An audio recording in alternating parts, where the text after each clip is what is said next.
Okay, I changed my title toward the end. It's interesting. I like to joke that my life is a fire hose because there's just so much that happens. Literally in the last 48 hours, there's been some developments that I wanted to get into this presentation, but that's all right. You'll hear news on it in the next couple weeks.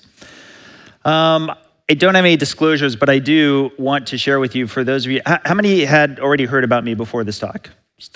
Okay, wow, yeah, okay. For the few of you who haven't, you may have heard of this study that's been at the center of my life for the last about 6 years now. It's called the KetoCa study, and the overview, I'm just gonna kind of speed run, but basically our study recruited 100 participants, each undergoing 2 high-resolution heart scans known as a CT angiogram. And these are 1 year apart, so you can actually see the change over time per participant. All 200 scans were completed in February of 2024. Now, here's the thing you're going to hear me say a lot. The scans are the scans are the scans. Because before we go any further, I want you to always keep this one thing at the center of your mind. The CTA scans themselves are the ultimate source of truth. Those are the scans that we collected on our participants. And what I'm going to be talking about today have to do with the analyses around those scans. So, spoiler alert, for however rough this ride has been, which you'll get to hear about, we did ultimately get to where we needed to go. Now, how many of you are familiar with the Emperor's New Clothes? Anybody? Show of hands. Now, what's interesting about it is, for those who aren't, it's basically a story about some swindlers that get to the emperor and they say, hey, we have the most magnificent outfit that we can make for you. And it's made of this special fabric we weave.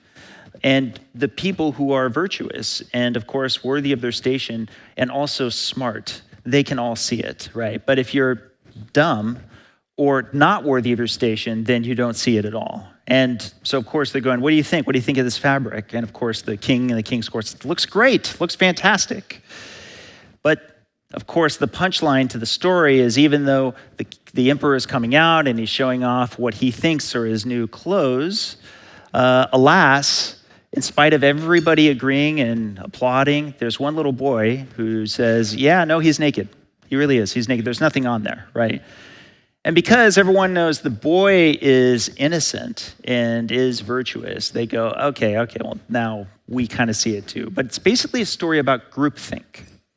And groupthink is something I've had some very up close and personal experience battling, especially recently. So now let's bring it back to the study. I want to talk about these 2 types of analyses with CT angiograms. One is a semi-quantitative analysis, which uses expert blinded readers.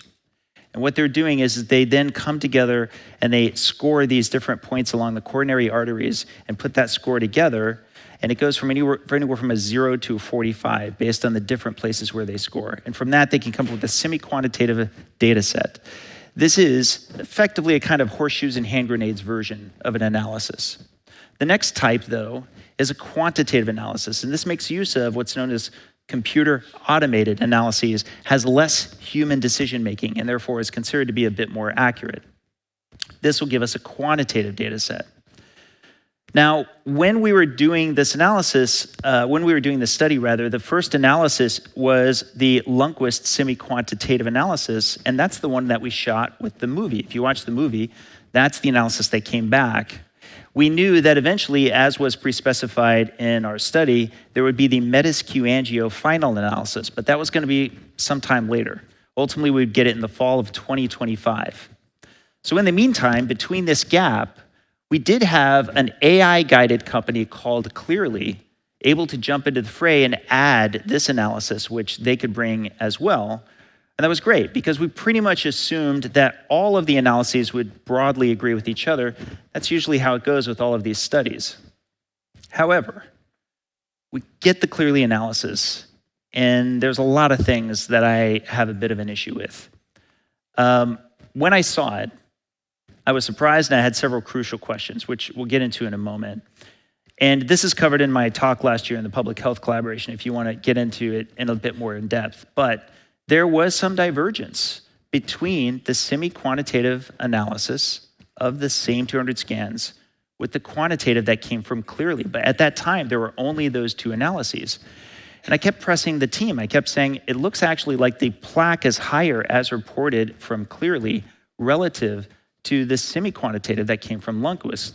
And it's kind of a lot more of a gap than I would expect there to be. So this led me into some conversations with them. And they had some points that I think were valid to consider, that a lower absolute plaque baseline, since we had a lot of participants with low baseline plaque, well, that can lead to less reliable measurements of relative change. Maybe that's why the relative change was a bit higher. Also, the cohort showed significant heterogeneity. So those people who were not progressing weren't progressing much, but those people who were progressing a whole lot, right? So, okay, that's interesting, but importantly, and everyone on the team kept pushing back on this, they kept saying, listen, end of the day, the thing you were really interested in was there an association between LDL and ApoB versus plaque presentation or plaque progression? And there wasn't. There wasn't in either the semi-quantitative or in the Cleerly analysis.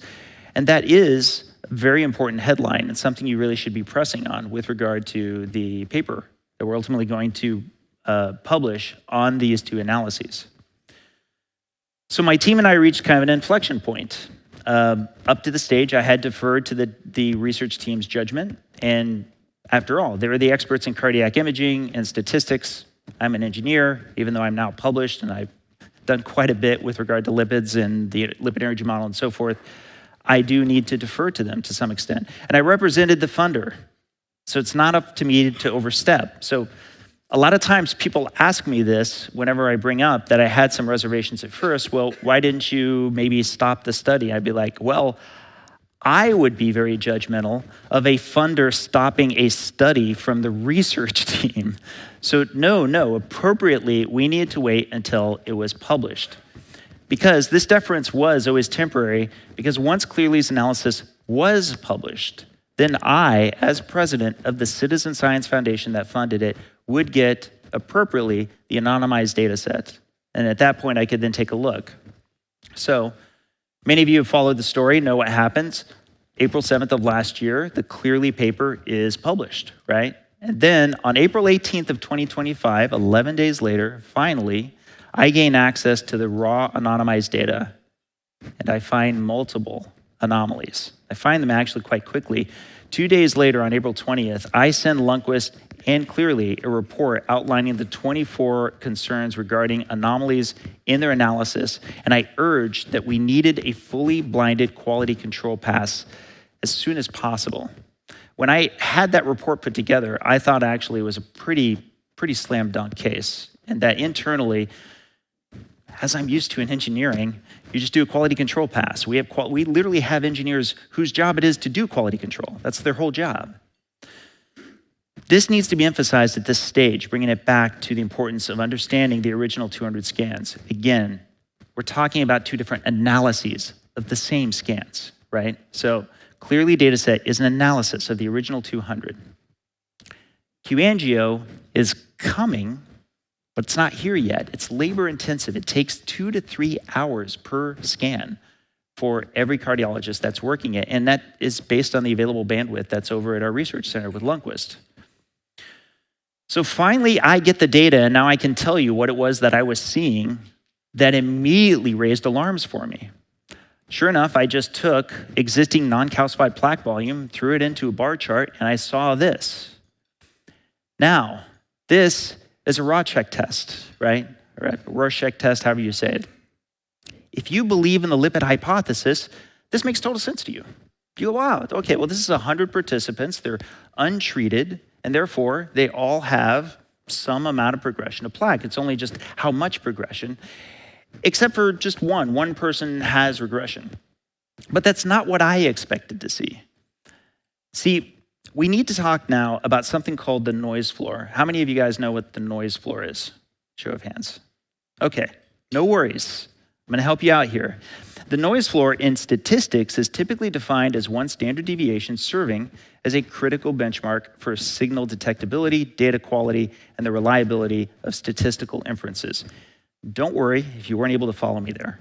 I've got a great example that if I had the prop, I would bring it, but you all can imagine this with me. Imagine I take a bathroom scale from your house, right? And imagine I put it down here, and I go ahead and I put this down, I step on it, right? And then I step off it, and then I step on it, I don't know, 3, 4 more times. Is it gonna always be the same number? No? Yeah, it's usually off. By how much would you say yours is off? Maybe if it's by pounds, it'd be like 1 pound. Yeah, like 1 pound. Maybe really accurate ones are maybe a 1/4 pound off, right? Okay, well, this objectively weighs more when I'm holding it, so that if I'm stepping on it, then I should always see a higher number every single time, right? Well, if this is less than a 1/4 pound, can you be sure that I will see a higher number every single time? No. Have you guys ever been through an election? Have you heard of a margin of error? Okay, then you're starting to get what a noise floor is. The more and more tightly you're trying to measure something, the more the capability of the measurement gets tested, right?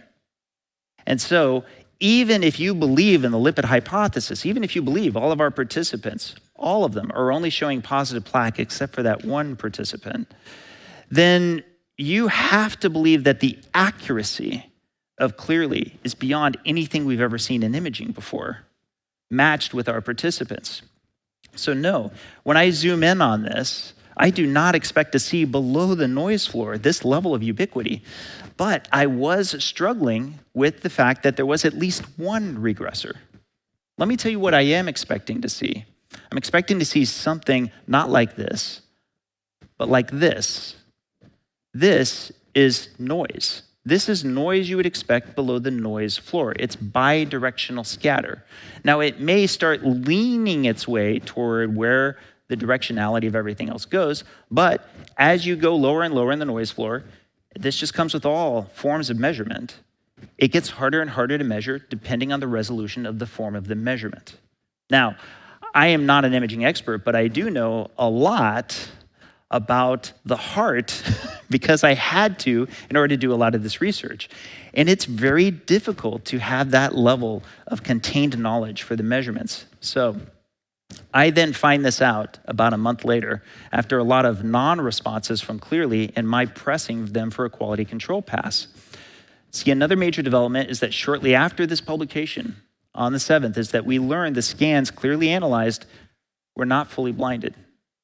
In longitudinal imaging studies, scan order is typically concealed from the analyst to reduce bias. Matched with what I just showed you, that's extremely relevant information to me, right? So after they kept pushing back and saying they would not do a quality control pass, I was just beside myself at that time that this was happening, we commissioned an additional independent analysis from HeartFlow, and I was over the moon because HeartFlow is the most extensively validated AI platform for coronary CT analyses. They predate Cleerly. They have a wider footprint. And here's the catch. This scatter I just showed you, that's from HeartFlow's analysis of the same 200 scans, right? So if you sort these from lowest to highest, you see that symmetry. That's what I expected to see. And that's why at PHC, I made sure that I announced a priori before we got the HeartFlow data, what patterns I was expecting to see in Cleerly but was not seeing.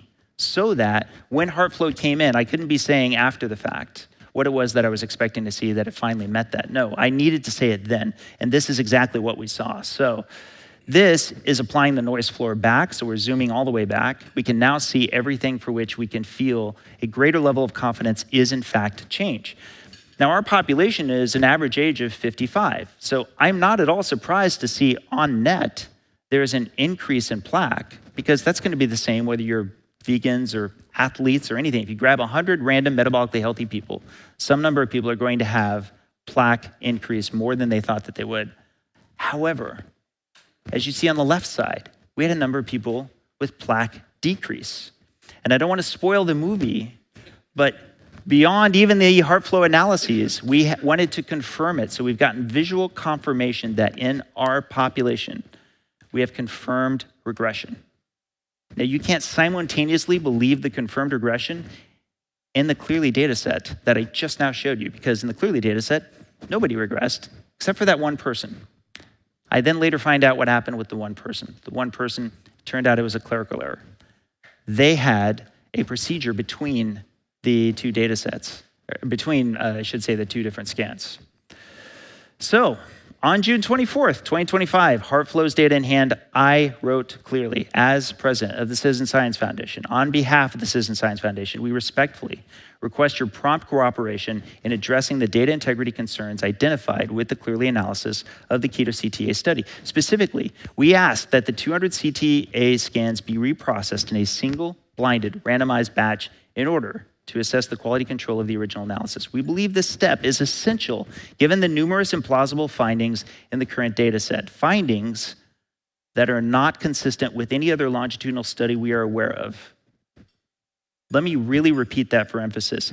Every other data set outside of ours also has regressors. This includes even in placebo arms. There's no longitudinal imaging study that doesn't have regressors. And now you understand why. It isn't that you necessarily have to believe that there are regressors. It's that you do have to believe in measurement error. Because some people who have low levels of plaque but have low level of change, it's hard to know which change and in what direction. This is what we sent along with this email. No regression of any kind. And now you can see side by side, total plaque volume on the left from Cleerly that they gave us, and to the right, HeartFlow of the same scans. This one is a kicker. How many of you guys know what the power of zero is? Power of zero? That's for if you have a CAC of 0, no calcification, you typically have lower progression and lower baseline plaque, right?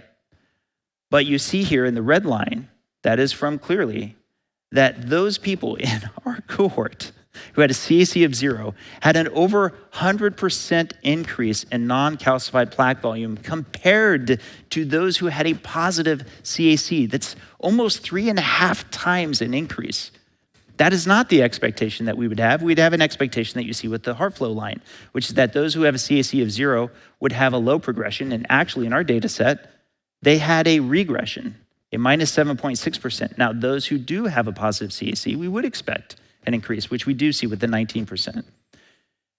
And I won't spend time on this one, but this is for the data nerds. You're familiar with what a normal distribution looks like. Well, I kind of joke that this is an abnormal distribution on the Cleerly side of the fence. Over to the left side, you can see how skewed this is on the other end. Again, this is all what I sent to Cleerly. And they still turned it down. They still said we would not do a quality control pass at all. So, regardless, with the additional independent quantitative analysis, this brings the total of the modalities to 4. And now, at that point in August of last year, I had all the analyses completed, and I can now just start showing them.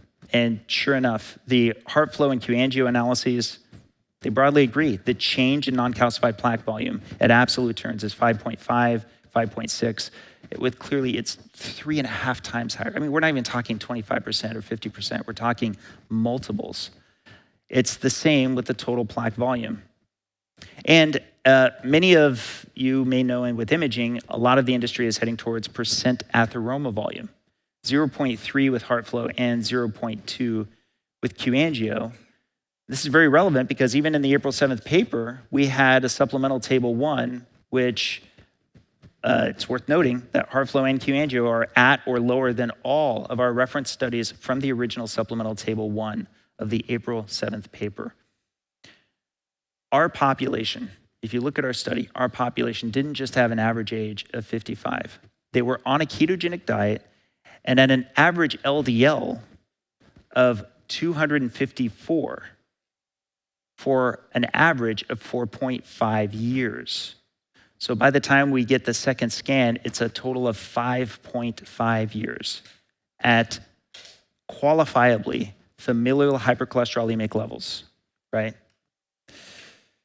So we didn't have much choice. At the point that we got our final no, we said, we're going to move to pull the paper.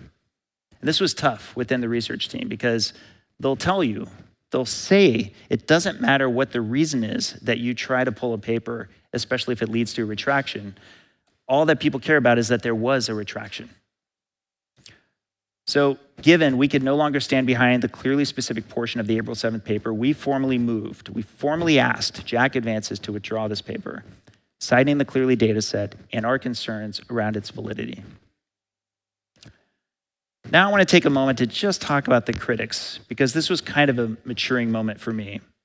I've cultivated a lot of relationships with many people who have challenged this research, and I was surprised by how our research was covered, especially this paper. So what was commonly covered is that the pre-specified endpoint was % change in non-calcified plaque volume, which wasn't something we were as interested in, but that we did have in figure 1A. However, what wasn't getting covered was that the pre-specified methodology was the fourth one that you saw, which was the measurement in Q-angio and not Cleerly. What we were watching in real time is people were getting really attached to that Cleerly data set because it was more confirming of their thought that this must be a high-risk population. Now, importantly, that second item, that the pre-specified endpoint should have been displayed numerically, not just visually in figure 1A graph, is a valid point that critics brought up. The moment somebody had brought it up, I moved for us to do a correction on the paper right away, which we did. We literally had a new draft of the paper within about a change in the numerics within, I want to say, hours of the point that got brought up. But the fact that it had happened had been a concern, one that I thought was relevant to bring forward. But our agreeing on this being an error, me literally talking about it in interviews, me discussing it, me being open about it, didn't get covered. Even when I was personally acknowledging it, it was something that was often left out in order to perpetuate a kind of narrative that this was like our design all along, even if it was something that quite literally got changed in real time. But my favorite is that the participants, quote, all had high LDL. Because that original thing that the research team was saying, hey, there's no association between LDL and ApoB and plaque progression. Therefore, the critics can't really state that this is a confirmatory study that confirms the lipid hypothesis, or you'd see a relationship. But a lot of science communicators said, well, they all have high LDL. After all, it's an average of 254, like I just said. But the standard deviation is 84.7, which is, by the way, the highest standard deviation of any longitudinal imaging study you'll find. So our spread is gigantic. It's massive. Doesn't get covered. So I have a prediction, and so far the prediction seems to be true, which is that the retraction itself will also be only half covered. So sure enough, the April 7th paper being retracted has been covered by critics, but there's not any coverage of the fact that we're the ones who initiated it, or for that matter, that it's because of the Cleerly data set, especially now that so much content has been built, assuming the Cleerly data set is true. So my respectful message to detractors is it's worth considering where you truly stand with the Cleerly analysis. Here's where it gets interesting. We had a surprise twist.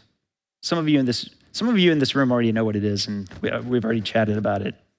There was a new development in which several participants obtained their study scans from our study, right? And resubmitted them through their own cardiologist.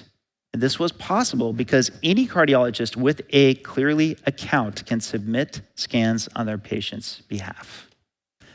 So this became a kind of backdoor way to get what we were asking for from Cleerly all along, a quality control check that actually was blinded since they didn't have the patient's names, right? So participants themselves were able to provide part of the blinded analysis we'd originally requested. A total of 19 individual submissions were shared with the Citizen Science Foundation, which is about 10% of all study scans so far.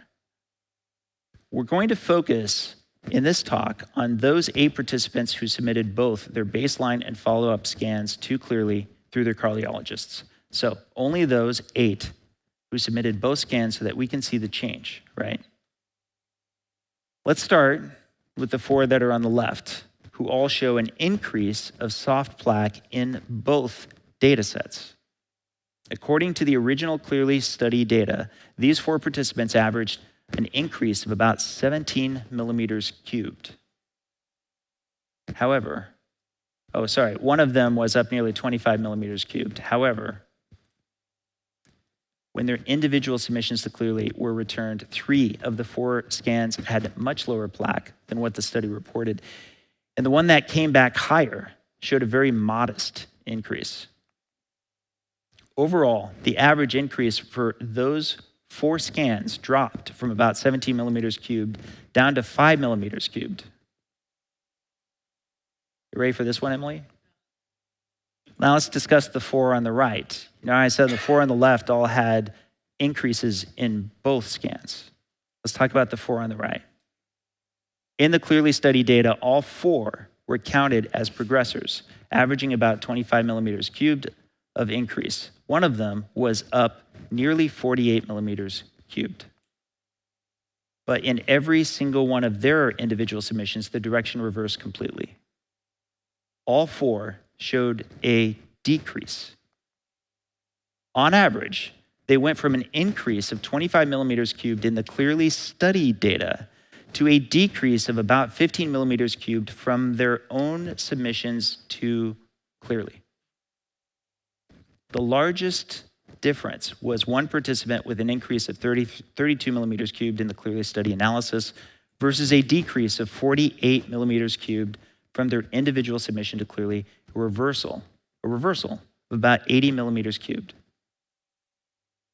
Overall, the median change in soft plaque for these 8 participants was 20.6 millimeters cubed in the original Cleerly study data for a 31% increase. So if you're just looking at this subset alone, if you were to just grab this and go by just the study data that Cleerly gave us, it's a 31% increase, but just a 0.7% millimeters cubed for their individual submissions to Cleerly, reflecting about a 2% increase.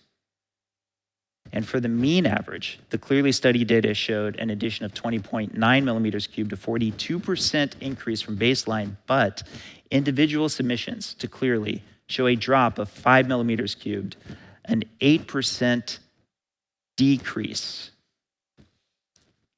All 8 submissions, when you take the mean average of their individual Cleerly submissions, have a mean average decrease in plaque. In other words, on average, with these 8 participants, the study data from Cleerly shows soft plaque went up. The individual submissions from Cleerly say it went down. I want to get to the directionality to really drive this home. So this is the direction of soft plaque change in the AI-guided analysis, right? So on the left is the original Cleerly study analysis. 99 participants after excluding 1 who had the procedure between scans. 98% of participants showed an increase in soft plaque. Only 2 showed no change. 0 showed regression. In the middle are the 8 individual Cleerly submissions, and on the right is the full heart flow analysis across 95 participants. So 50% showing progression, 50% showing regression, far closer to the heart flow analysis on the right than the original Cleerly analysis on the left. So now the big question. Are these submissions still ongoing? You bet they are. And we'll have more news to share on that soon. So again, the scans are the scans, right? Always remember this. The CTA scans themselves are the ultimate source of truth, which I'm glad we have the ability to continue moving through. So the conclusion so far, so remember when I said however rough this ride has been, we got to where we needed to go? Well, we connected to heart flow. I'm writing a book on this, and I'm going to go off script for a sec just to say the irony is that the Cleerly data set being what it has been that I've shown you without applying words to it is the reason we connected with heart flow. Heart flow wasn't in the mix before. And heart flow allowed us to,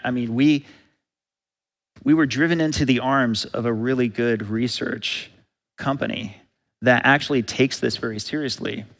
And the news I'll say this much. There's another imaging analysis company that has been reaching out to us saying, yes, we're very concerned about what happened with keto-CTA because it's kind of hurting the whole industry. There's a lot of people who are saying, hey, we don't know anymore if AI-guided analysis is even that good. It seems like whenever keto-CTA submitted their analysis, they got different results every time, right? No, that's only been with one vendor that we're aware of. But if other vendors continue to come forward so that we can do further attempts towards reanalyses, we would absolutely welcome the opportunity. That's what looks like is happening right now. So I'm thankful we connected with HeartFlow.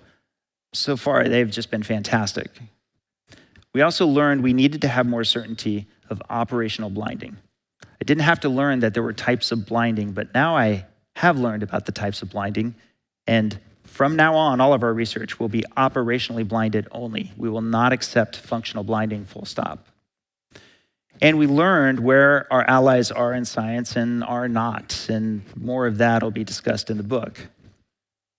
So, next steps. I'll have some news soon on the coming research, including the KetoCTA extension and the trial study.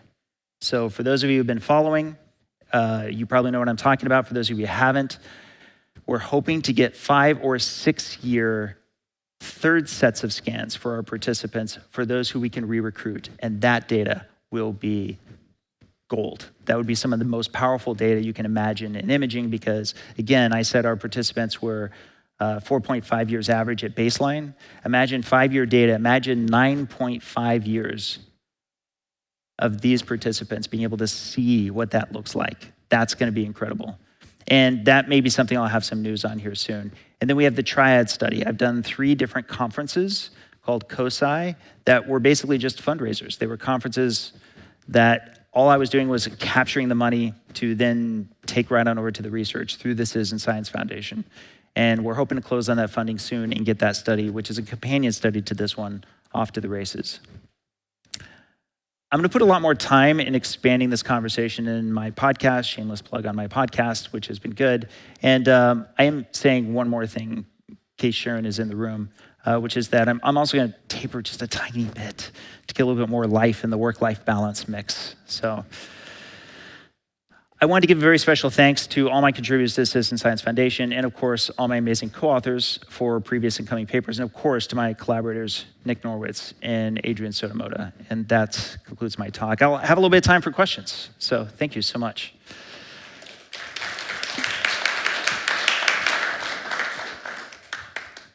I know a lot of things that maybe I'm not supposed to say, but I do think one of the questions that comes up, you're a pattern guy. Yep. I like patterns too. And I think when you first shared the data with me, one of the guesses that we had was that it was human error, right? That somebody had taken something that was, a positive and labeled it as a negative, right? So that you weren't seeing the regression because somebody had just by accident flipped it. Now, when you show this data set, it's very clear there isn't a pattern of bad behavior. It's not an error where we flipped things. It seems contaminated data to me. Can you talk about any of the other influences that have gone into your thinking about how this went wrong and why that lab has been so resistant to acknowledging the error, which is, I think you're proving now over and over again, was clearly there? No pun intended. Yeah, actually, from the moment this began, there were a few hypotheses that I definitely had and was discussing with others internally.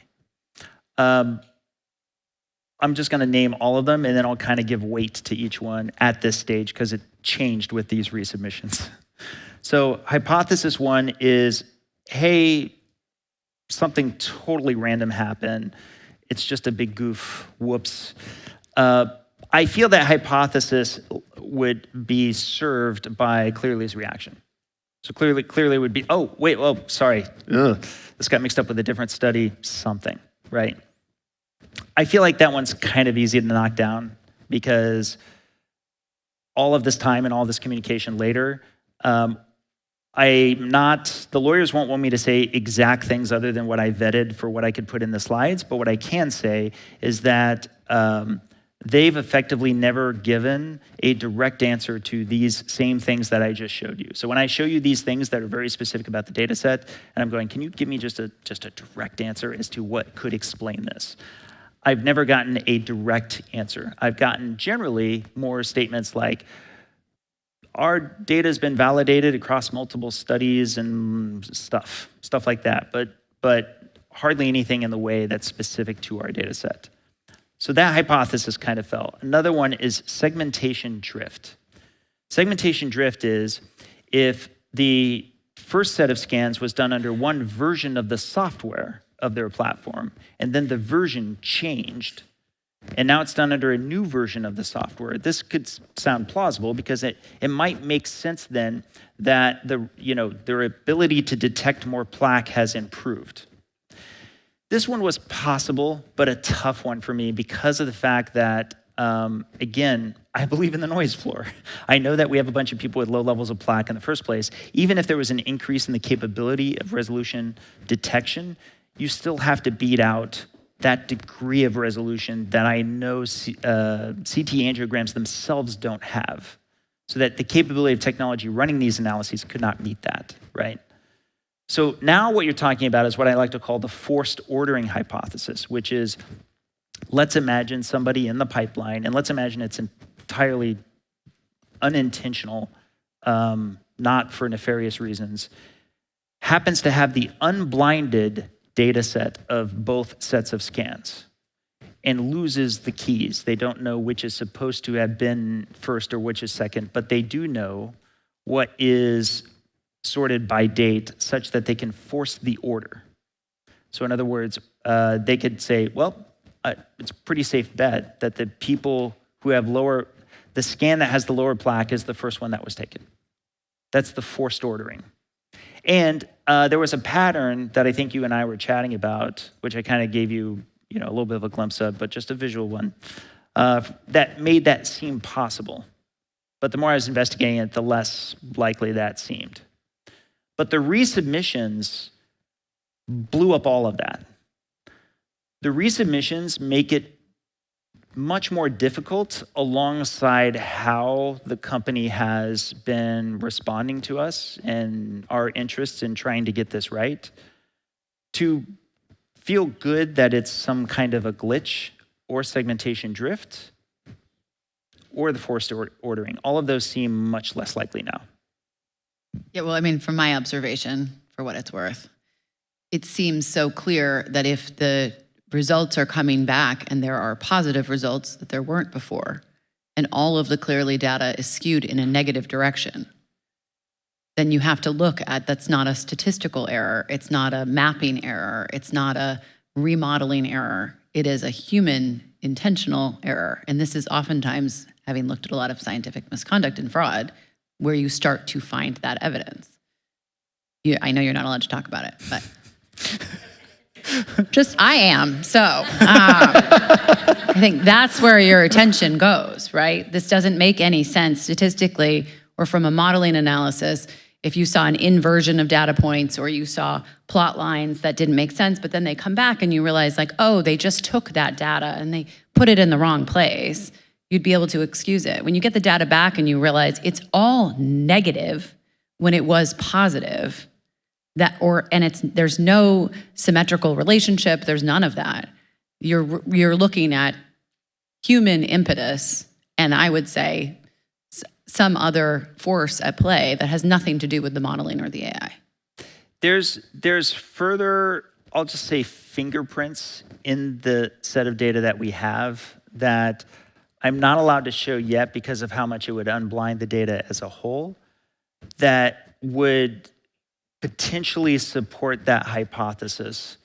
Again, my lawyers would want to say potentially, or in my opinion, or all variations. But I will say that's a working hypothesis that is difficult to shoot down. There's just this other factor though too, which is the company itself. The company is absolutely adamant about not answering anything, including from a lot of physicians, low-carb physicians that use Cleerly, who have written to it directly, right? And have said straight up, we want answers, we want to get answers. But at the same time, they're comfortable enough in their space and they have a large enough footprint that seemingly for them, this strategy is working to just kind of ignore this away, right? And I had a long discussion with the lawyers.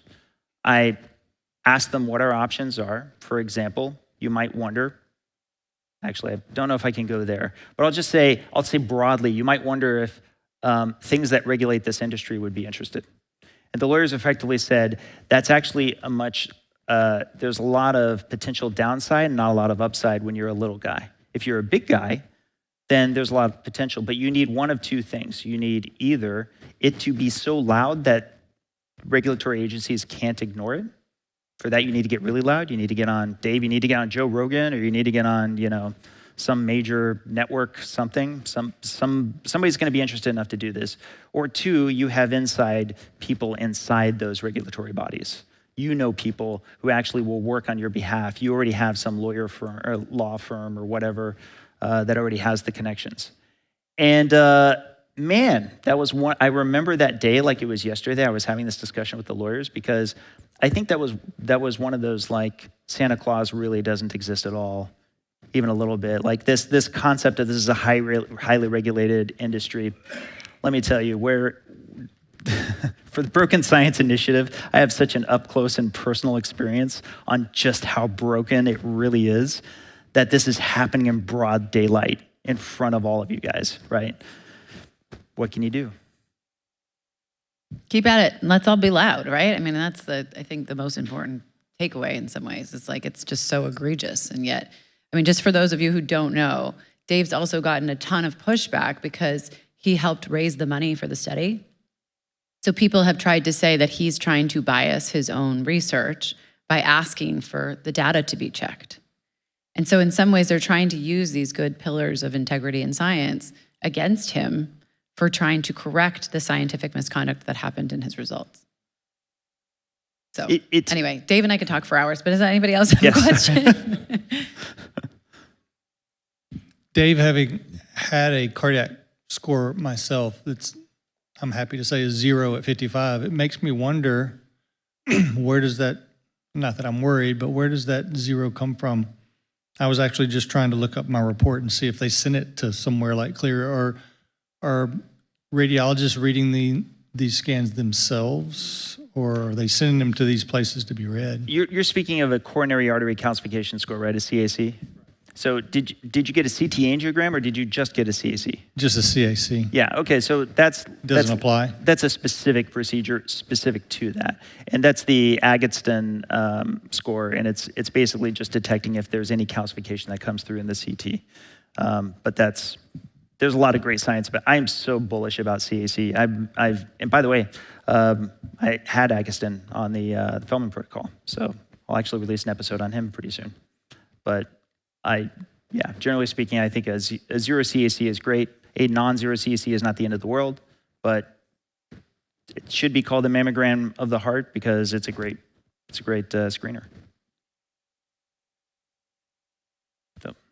Are you getting any pushback with these additional companies that you're trying to incorporate to break down the data, that you're just looking for another company to verify what you already want? What the data you want to be seen? So is there pushback that these other groups are just you're gonna pay them money and they're gonna give you the results that you're asking for? I'm always entertained by this one because look at it objectively, in that the first two analyses we had were not the pre-specified analysis, right? But the two of them being very different from each other on the front end already is a good enough reason to get more analyses. Something like p-hacking is a legitimate concern, but p-hacking is something like you didn't get the result you want and you start getting creative about other ways to get back to it. Confirmatory, independent analyses is fantastic. I don't actually know why there would be any pushback for that, but I'd love to debate people. They can come on my podcast. I'd like to debate whether it's a good or bad thing to get multiple confirmatory, independent analyses that are blinded. I want to take the positive side on that, though. So if somebody wants to argue the other side, that'd be great. Guys, let's give it up for Dave.